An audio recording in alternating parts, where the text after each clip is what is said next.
क्या किसी माँ को उसके बेटे के अपराध के लिए गिरफ्तार किया जा सकता है, वो भी सिर्फ इस आधार पर कि उसने अपने बच्चों को अच्छे संस्कार नहीं दिए? ये सवाल हाल ही में उत्तर प्रदेश के बदायूं जिले की एक घटना के बाद उठा है। उसैद कस्बे के एक स्कूल की 3 छात्राओं से छेड़छाड़ के आरोप में 4 मुस्लिम नाबालिग किशोरों के खिलाफ केस दर्ज हुआ। लेकिन अजीब बात यह है कि उन लड़कों को हिरासत में लेने की बजाय गिरफ्तार हुई उनकी माएं रेशमा पत्नी तारिफ, जमरूद जहां पत्नी शाहिद, शबाना बेगम पत्नी जहीर और नाहिरा बेगम पत्नी उताउल्ला। पुलिस ने कहा कि इन महिलाओं को सबक सिखाने के लिए पकड़ा गया क्योंकि उन्होंने अपने बेटों को अच्छे संस्कार नहीं दिए।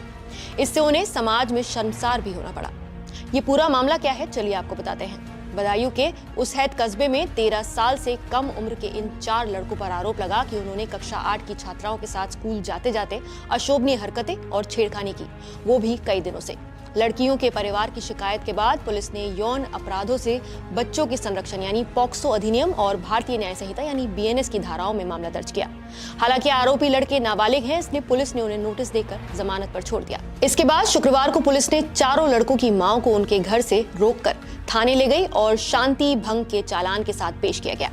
थाने के प्रभारी अजय पाल सिंह ने कहा कि इन बच्चों की परवरिश ठीक से नहीं हुई। सबक सिखाना जरूरी है ताकि आगे से ऐसे माता पिता अपने बच्चों को अच्छे संस्कार देना सीखें।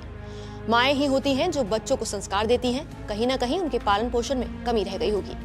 इन महिलाओं को भारतीय नागरिक सुरक्षा संहिता यानी बीएनएसएस की धारा 170 के तहत गिरफ्तार किया गया। ये धारा गिरफ्तारी केवल रोकथाम के लिए यानी प्रिवेंटिव अरेस्ट का प्रावधान देती है।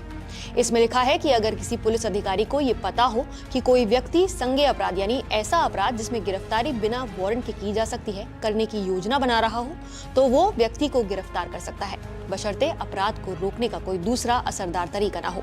लेकिन यहाँ सवाल यही उठता है, क्या माओ को सिर्फ इसलिए गिरफ्तार किया जा सकता है कि उनके नाबालिग बेटों ने अपराध किया?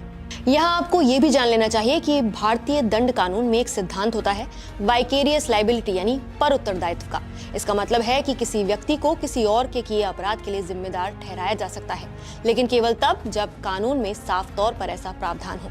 उदाहरण के लिए किसी कंपनी का मालिक अपने कर्मचारी के द्वारा किए गए अपराध के लिए जिम्मेदार ठहराया जा सकता है अगर उसने अपराध को रोकने के लिए प्रयास नहीं किए हों। लेकिन माता पिता को अपने नाबालिग बच्चों के अपराध के लिए सीधे तौर पर अपराधी या फिर दंडनीय नहीं माना जा सकता जब तक उन्होंने अपराध में मदद नहीं की हो या फिर उसे बढ़ावा नहीं दिया हो। कानूनी तौर पर पालन पोषण में कमी कोई आपराधिक अपराध नहीं है।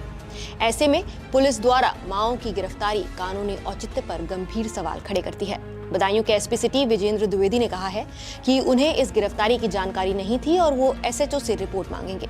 फिलहाल चारों महिलाओं को एसडीएम दातागंज की कोर्ट ने व्यक्तिगत मुचलके पर जमानत दे दी है। ये मामला सिर्फ पुलिस कार्रवाई का नहीं बल्कि समाज में जिम्मेदारी और न्याय की समझ से जुड़ा है। बच्चों को संस्कार ना देने जैसे नैतिक तर्क कानून की भाषा में अपराध नहीं है। अगर ऐसा चलन बढ़ा तो गरीब या हाशिए पर खड़े परिवारों की महिलाओं पर ज्यादा असर देखने को मिलेगा। कानून को सजा नहीं सुधार का रास्ता दिखाना चाहिए, लेकिन यहाँ सबक सिखाने के नाम पर शायद कानून की परिभाषा ही गलत समझ ली गई। फिलहाल आपकी इस पूरे घटनाक्रम पर क्या राय है, हमें कमेंट करके जरूर बताइए।